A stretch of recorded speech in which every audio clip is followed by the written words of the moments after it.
I think a lot of people will probably be able to tell from watching your YouTube channel and listening to you here that even though you are in New Zealand, you're not from New Zealand. So how is it that you ended up there? Yeah, that's correct. Yeah. So I've been here for about 7 years, and I came here for two reasons, really. The first, I guess, is to be with family. My mum, she came here about 17 years ago now with my younger brother. And when she left, I obviously stayed in the UK. I was a young guy then. I was like 20 years old, enjoying my time there with my mates. And I wanted to stay there. But then before I came, I was just graduating from university. And at the time, it was at the end of the GFC. So, 2012, 13, there was a lot of competition around for work. And I just kind of felt like there was better opportunities for me in New Zealand. So came to New Zealand to be with family and to be with, for more work opportunities, really. And were you a photographer before you headed over there, or is that something that you picked up in New Zealand? Just started, actually. I just started. It's kind of interesting how I got into photography, because I've always loved being out in mountains and in the landscape, but never really had a proper camera. I always took snapshots on my phone. And then I got the opportunity to buy a camera it's quite interesting, through having Tesco club card points. I'd spent quite a bit of money with them at one point, and I got enough points to buy my first camera, which back then was a Lumix GX1, I think. It was a little mirrorless thing. So that was my kind of entry into photography, and that was around about 2012. So just before I came here.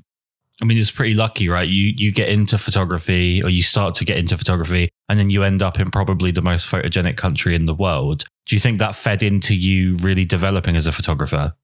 It did. And to be honest with you, it was probably one of the reasons, the lower on the list reasons why I really wanted to come here as well, because, everybody's seen Lord of the Rings, right? And, the landscape is truly amazing here.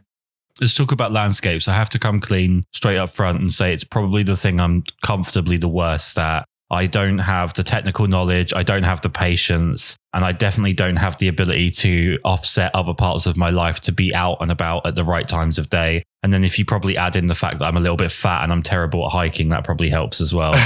Let's talk about the fact that you shoot landscapes on film, because obviously there's going to be a huge issue there with not having that immediate feedback on something that's potentially not repeatable because of natural conditions and stuff. How hard is it to shoot landscapes on film? It can be easy, but it can be difficult. It depends what sort of film you shoot, to be honest, and also the type of camera that you're using. If you're shooting negative film, there's far more forgiveness because of the dynamic range of those films, and it can be quite easy, particularly if you've got a camera that's got a built-in meter. But with my recent camera that I'm using, my Hasselblad, it doesn't have a light meter built in, so I've got to use a light meter.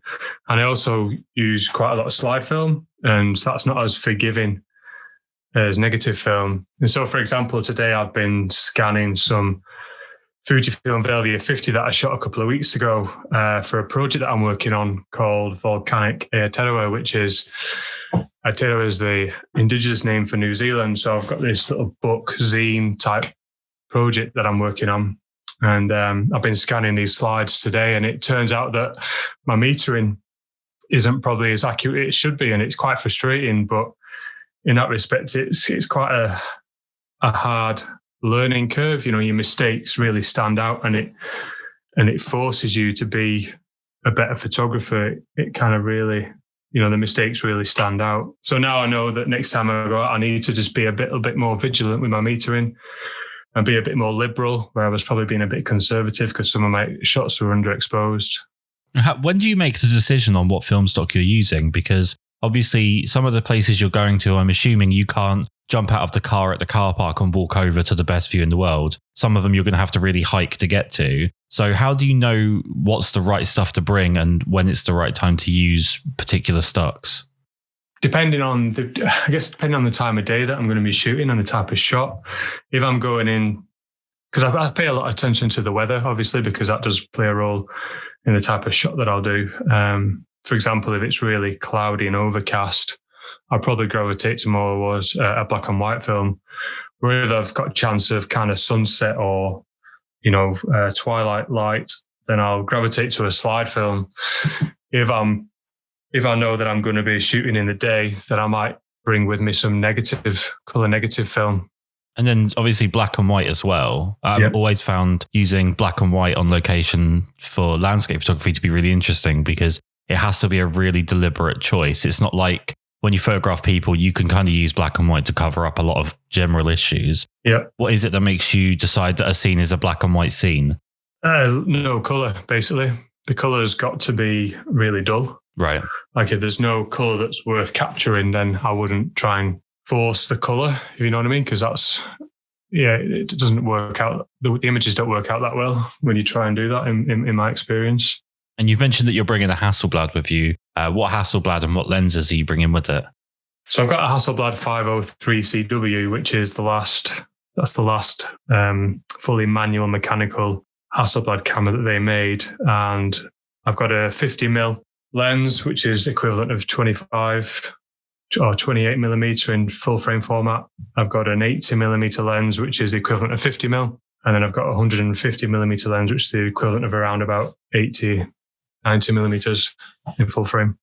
And do you find that's a lot of weight to carry, obviously, when you're doing any kind of hiking and stuff? Well, I haven't really done much hiking with my Hasselblad because of COVID. And if you've watched my channel, you might have seen that I actually had surgery on my back about 12 months ago. I blew a disc in my back. So I haven't really done much hiking with it, but it is heavy. It's a lot heavier than the Mamiya 7 that I had. And to be honest, if I was going to do like a multi-day trip, then I'd probably try and get a Mamiya 6 or something like that for that sort of trip because it is quite heavy. I mean, obviously bearing in mind bad back and stuff, but also in terms of general convenience, we're in a kind of a convenience age. Do you ever think that it would just be a lot simpler for you to just switch to digital? Yeah, I think about that all the time. Like I was thinking that just earlier because, these slides that didn't work out well. And every time that, something goes wrong, I often think that, if I just had a digital camera, it would just be so much easier. But, there's digital cameras are so convenient. And I kind of really love the process of working with the film cameras. And, there's always a bit of a mystery with what you're going to get. And the anticipation of, taking your film out of the camera and then sending off to the lab and then waiting for some time and then you get it back and, you put it on the light table and there's just so much more excitement involved, I think, for me that I really, really appreciate from film. So it's the delayed gratification and the process that's sort of keeping you going with film. Yeah, that's right. And, I'm a big fan of Bruce Percy, and I don't know if you know him. He's part of the reason why I shoot film. He's a fantastic landscape photographer, educator, and, in my opinion, a leader in landscape photography. And he's a Scottish photographer. And he'll often talk about, removing the emotional connection with your images because, when you're in the moment, and you're taking that image, there's so much emotion attached to it. And, once you get back to your computer, that emotion's still there. Mm-hmm. And sometimes when you get the image on your computer, a digital image I'm talking about, perhaps the emotional expectations are not the same as what you've seen on your screen. But when you're dealing with film, it's different. And Bruce talks about this all the time. You send your film off and it takes ages for it to come back. And then there's the process of scanning it. And the longer you leave it, the less emotionally attached you are to your images. So you're looking at them with a fresh perspective and you take them for what they are in a much easier way. Yeah, it's a real problem with people photography as well, where you've grown either a bond or a dislike to someone that you've been photographing. And then when it comes to going back through the images and making your selections, you actually get quite influenced by what you remember of the moment as opposed to the actual photo itself. So it's really hard sort of skill to learn. Yeah. One thing with landscape photography is patience. And I'm abundantly lacking in patience. I'm the most impatient person in the world. Is it something you can learn? Did you have to learn to be patient with it? Or is it something that you think patient people gravitate towards landscape photography? I think, yeah, you've definitely got to learn a bit of patience. I'm just reflecting on, when I first started out, and I was so desperate to see, great images. And you definitely got to learn to take the rough with the smooth and appreciate, that you don't always get it right the first time, and it is a waiting game. It's about putting yourself in a position to capture a great image. And if you do, you're lucky. And if you don't, then you might learn something that'll help you the next time around. And other intangible qualities that come with being a landscape photographer, what else do you think, outside of the technical knowledge of the camera, what else do you think a great landscape photographer needs to have in terms of like intangible skills? I think to be a great landscape photographer, I think you kind of got to develop a bit of a style, I think. You've got to, as a skill, you've got to be able to create a style for yourself, I think, and stand out from other people. How do you go about learning to develop that style? How do you develop your own style as a landscape photographer? I guess you've got to be able to look at your images and kind of see what the strengths and weaknesses are, and then you've got to be able to look at your images in collections and look for similarities. And I don't always go out just to make one image as well. I always go out to create an image that would be part of a collection. Okay. And I think that the more you do that, the more you refine your style and you start to develop your own style. How often do you find yourself revisiting the same locations? Because obviously there's going to be places that are just nice places to go to, but there's also going to be places that you're going to want to photograph in different conditions, I'm assuming. Yeah, that's right. So, I mean, I constantly revisit places. And like I was saying, I've got this project that I'm working on, and there's other projects in the future that are, related to other areas of New Zealand. And I will continually revisit those locations over the next couple of years with a view of hopefully getting a reasonable collection of images that I could present in a small book that kind of gives some justice and sheds some light on those areas. And, like I've said, one of them is the volcanic New Zealand. Another one in the future is potentially going to be about the far north of New Zealand and the sand dunes up that way. And I'm planning a trip up there this summer holidays in New Zealand. So in Christmas time in New Zealand, it's really warm for us. And that's when everybody has the holidays. So I'm planning a family trip up there for about a month, hopefully. And there's some sand dunes up there that I'd like to go and visit. So yeah, I'll just continually revisit them. I'm assuming that obviously, like you've mentioned, shooting film means that you don't have instant feedback on what you're doing. But outside of that, the fact that you're so reliant on natural elements, and especially in a part of the world that seems to have so much of a volatile nature when it comes to natural elements, you must end up with unexpected results quite often. So you go out with one idea in mind and you come back with something completely different. Is learning to adapt to that difficult? Or is it something where if you don't get what you expected, you're just going to come back anyway? Yeah, I generally have like a bit of an idea of what I'm going to do. And just touching on one bit there, Kris. So you kind of most of the great aspects of New Zealand in terms of landscape, most of that is in the South Island. I live in the North Island, and I've been down to the South Island, but I don't get to go there that often. So most of the work that I'm doing at the minute is in the North Island. Mm-hmm. There's some good geothermal and volcanic landscapes in the North Island. Most of the geothermal and volcanic is in the North Island. But like, to try and diversify my portfolio a bit more, I'm having to really kind of push the boundaries of my creativity by challenging myself, by putting myself in these locations like the far north of New Zealand, where it's really remote and bare in some ways, and try and go there and try and create something. So I really try and push myself in that respect. With landscape photography, obviously you're going to have days with bad weather. What's a good bad weather subject? I would say a good bad weather subject in the North Island of New Zealand is the west coast of New Zealand. It's so the west coast is it's where the Tasman Sea is. It's notoriously a rough sea, huge waves, very popular with surfers, and it's black sand as well. And it makes great bad weather subjects because you've got the really contrasty clouds with the sea air coming in and the black sand. And it's great for black and white photography.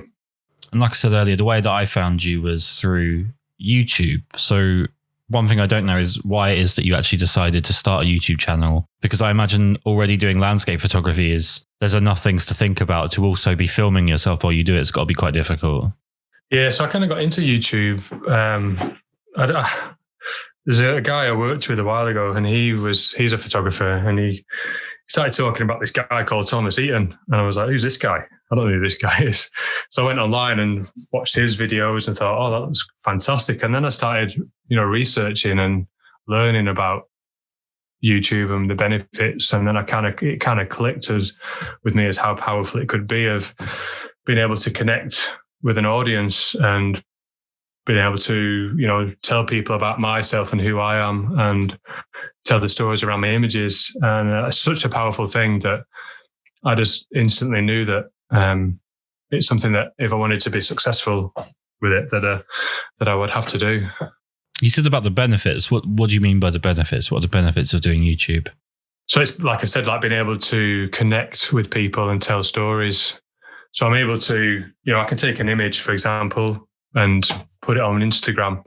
But if I take an image and post it on YouTube, there's a whole story about how I took the image, why I'm doing it, the equipment that I'm using, and they can see the actual landscape around me, and then they can see the image. I just think it brings the images to life a bit more.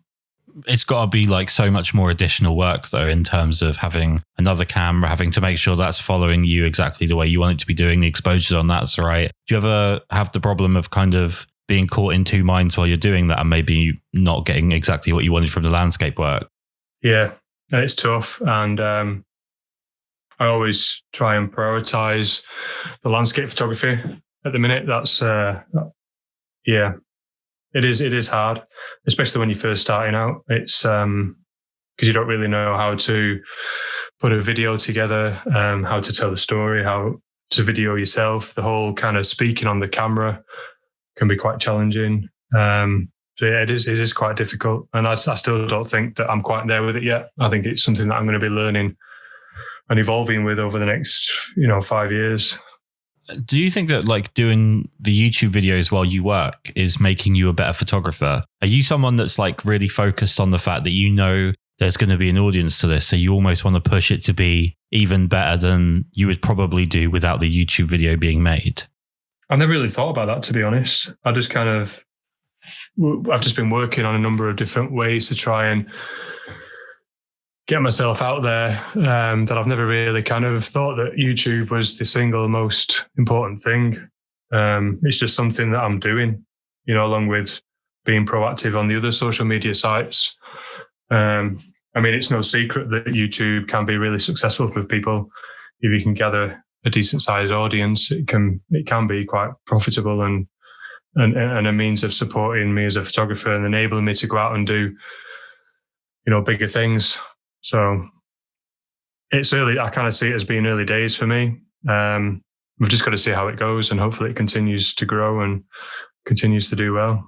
I was talking yesterday to a photographer in Tacoma in Washington, and one of the things he was saying was that photography for him is kind of like therapy, in the sense that he goes out before his kids wake up. He goes out, he takes some pictures, he comes back. So he's not missing any time with his kids, but he's kind of getting some alone time. He's getting to just focus on something else. It's a good way of him kind of processing his thoughts and whatnot. What is photography to you? Is it therapy? Is it a distraction? Is it a creative outlet? What is it?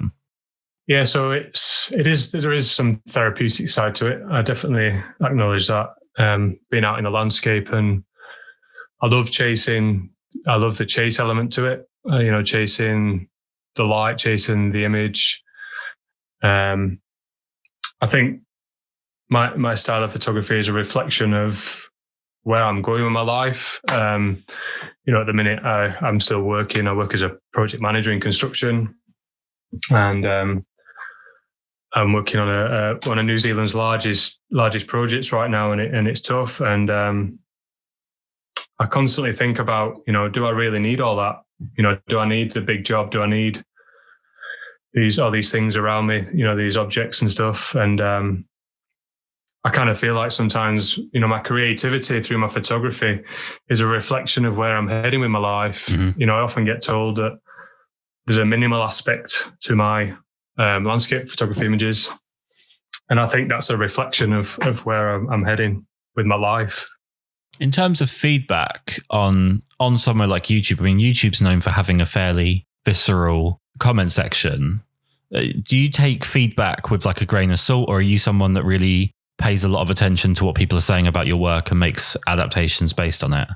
Yeah, I mean, the negative feedback always stands out the most, but it's something that I always appreciate as well. To be able to grow, you've got to be able to take the good feedback and the bad feedback. And that's something that I've learned with my day job in leadership. So feedback, I always welcome it. I always take it for what it is. I don't dwell on it for too long. I just acknowledge it and then just keep moving forward. With your location now being so wonderful, it's probably a bit of a moot point, but if I could hand you a plane ticket right now to go anywhere in the world and photograph, where would you want to go with your camera?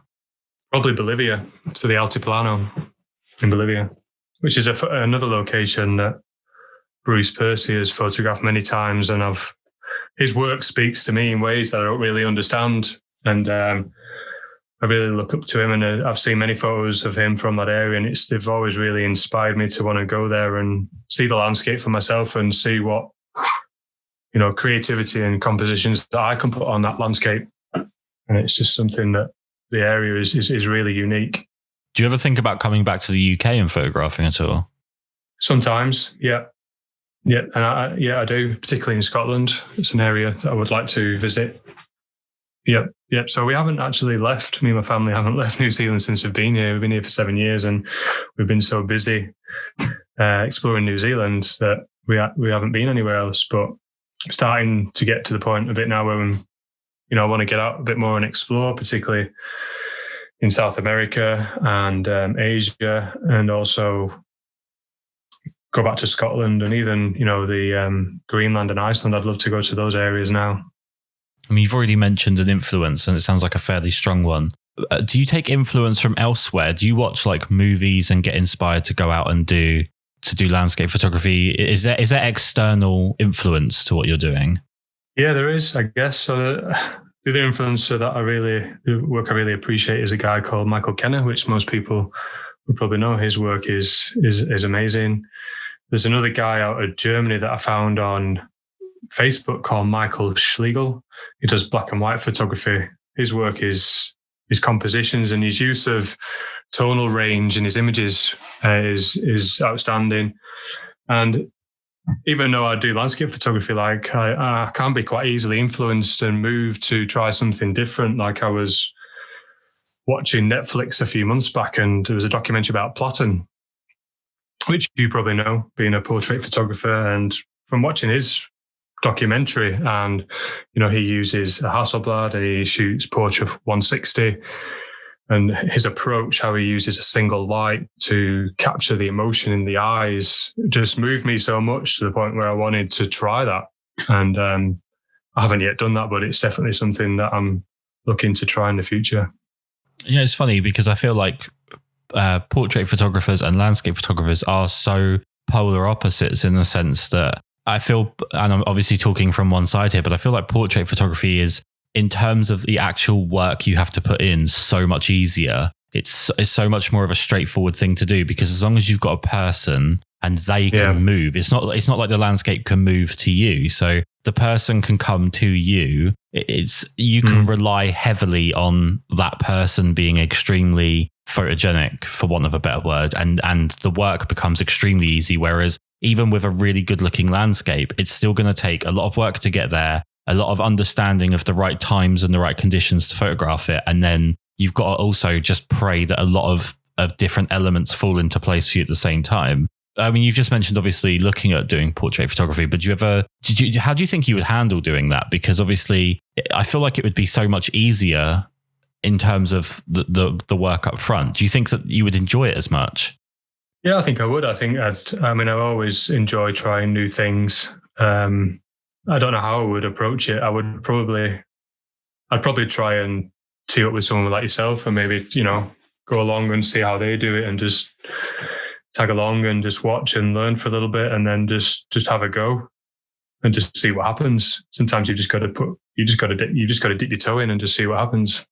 100%. And seeing someone else work also will help you figure out a lot of the stuff that can kind of go unnoticed. Where one thing I do notice with photography on YouTube in a lot of cases is that people focus on like what camera, what film stock, what lens. It's all very kind of, I always say it's nouny. It's all about the things. Yeah. And sometimes it's actually about the way that you interact with the thing that you're trying to photograph. So if you're someone that's photographing people, you don't really want to be aggressively impatient, or unless you're going for a particular kind of pissed off photo subject. And that's where I always find the interesting part is how people relate to the subject. And I think coming from somewhere like landscapes into photographing people would be a really interesting thing to see be figured out, and also vice versa. Although, to be honest with you, just if I was to make a YouTube video about me doing landscape photography, it would just be me getting pissed off at the fact that I've got to like walk and I'm getting tired and I've got sweat patches under my boobs and stuff. It wouldn't be too much fun. Let's do a bit of self-reflection here for yourself here. What do you think your worst habit is as a photographer? Worst habit? Probably changing equipment. I've changed quite a few bits of equipment recently. But, I recently put out a blog saying that, instead of changing equipment, you should probably just be happy with what you've got and kind of focus more on going to new places. Kind of contradicting myself a little bit, but my current circumstances, I've still got full-time employment, COVID-19, my injury, I'm kind of stuck in what I'm doing now. So I've not been able to travel as much. So I decided to change my equipment, but that's just one kind of self-reflection piece at the minute. What was it about your equipment that you felt like it needed changing? Well, previously I was using a Mamiya 7, and that's a 6x7 format. And I would always crop my images to square format because I really love the square format. So I decided to change my camera based on that reason, because you get 2 more images, obviously, on a medium format roll. And also the ability to change the backs.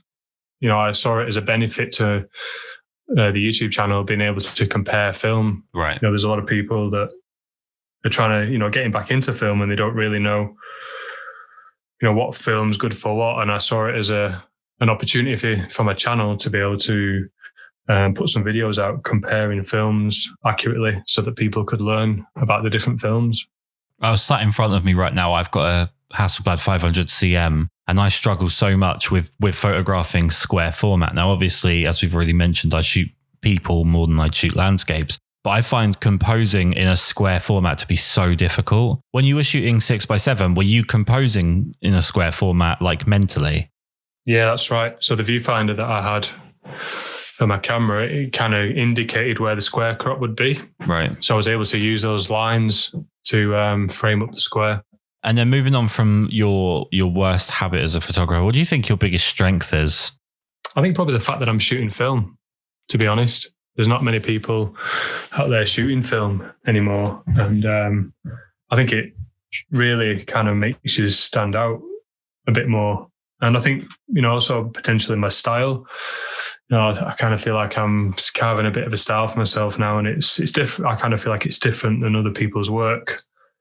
And once you start to develop your own style, that's, it's great to be able to have somebody say that, I knew this image was one of yours. And that's really rewarding to hear that. And are you someone that has like a long-term plan for what you want to be doing, say in like 5 years' time? Or are you someone that's just kind of taking things as they come? Yeah, so I've got a plan. Being a project manager, it's kind of like, it's in my DNA a little bit to plan things. And so the project that I'm currently working on, it finishes in 2 years. So there's a plan for me and my family to downsize the house. So like even today, we was looking at a piece of land just outside Hamilton City where I live. And, downsizing, we're going to build a new house that's going to reduce our mortgage by 50%. So I'm starting the process of freeing up my financial obligations so that within 2 years' time, when I finish this project, I'm able to start pushing my photography more.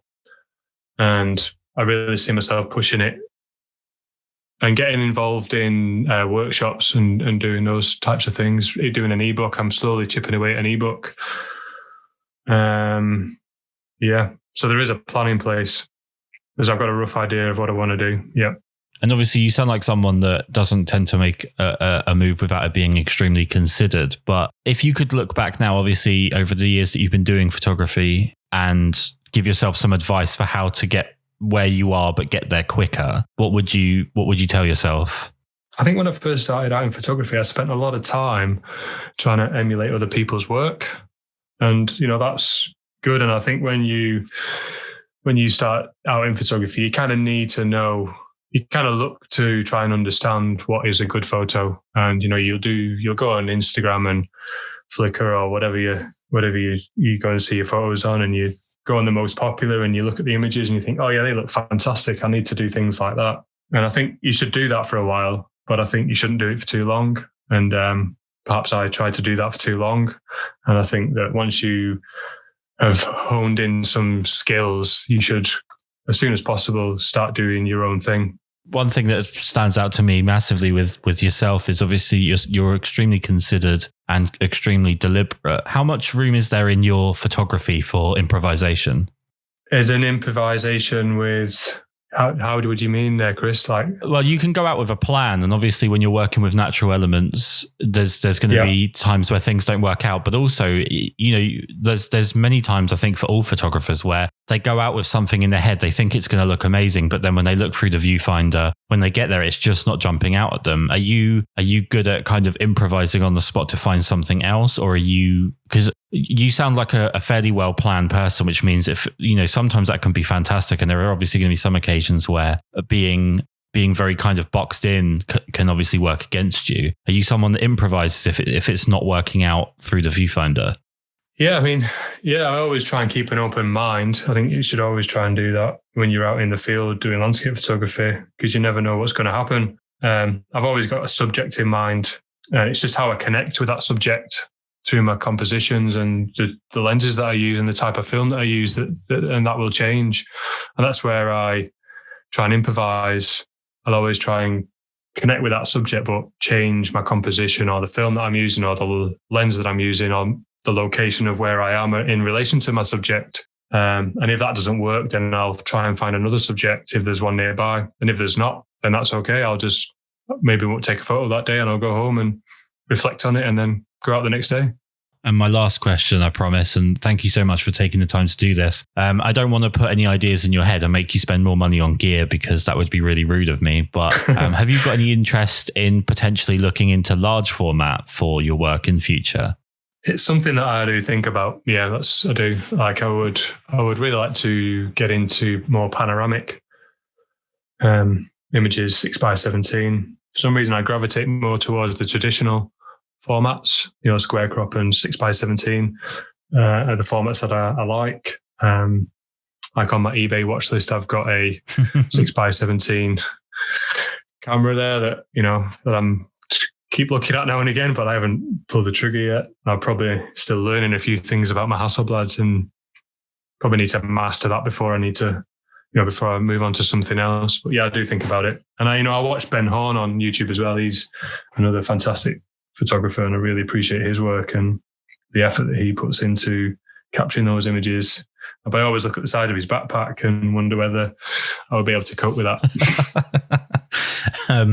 It's one of the funny things with film, right, is that you look at the digital world and everybody's pushing really hard to end up at full frame. And then you go from digital to film and everyone's trying to get away from full frame or 35mm and push up as far as they can to like medium or large format. And it's just kind of funny that even though there's obviously decades and loads of technology difference between the two formats, that everybody seems to be pushing for a bigger and bigger sensor, as it were. It's kind of a fascinating thing about humans, right? Yeah, and that's something that I often think about as well. And I think I went from a Lumix GX1 to an A7R when that first came out, and at this point I was quite heavily into luminosity masking, and I'd take multiple exposures and I'd get them on my computer and do luminosity masking. I had these massive files and they were making my computer run really slow. And I just kind of started thinking to myself, I'm spending a lot of time behind my computer here. am I enjoying this or not? And I kind of decided I wasn't. I kind of decided that, I'd rather spend my time out in the field and enjoy the landscape and try and get it right out in the field. And then I started questioning, do I need these massive files? What do I actually need them for? And then I kind of rationalized down my equipment and I ended up going into a Fujifilm X-T1. And I love that camera and I've used that. I've still got it. And a couple of years ago, I started feeling like I needed to change. I kind of felt like I was outgrowing that camera. So I started looking at other cameras, started looking at medium format, and I just started thinking, do I need another digital camera? I've already got one.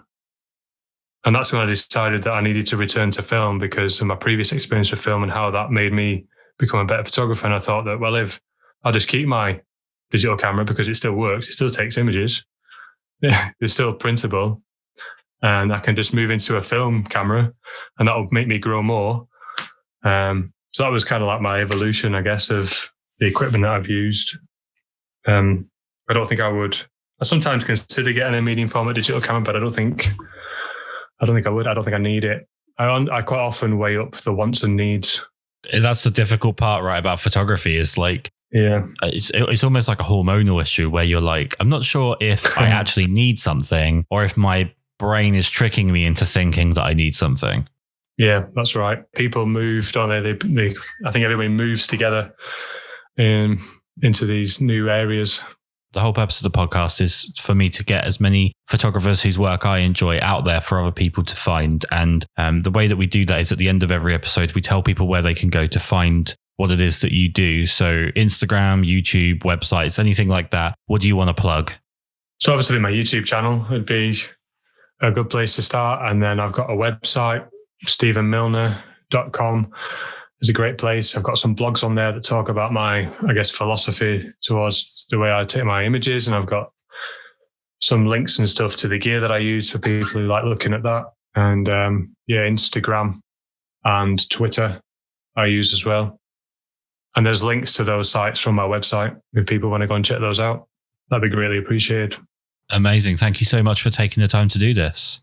No, really, thank you. Thank you, Kris, for asking me to do this. And I'm really honoured and humbled that you've invited me onto your podcast to tell people about myself.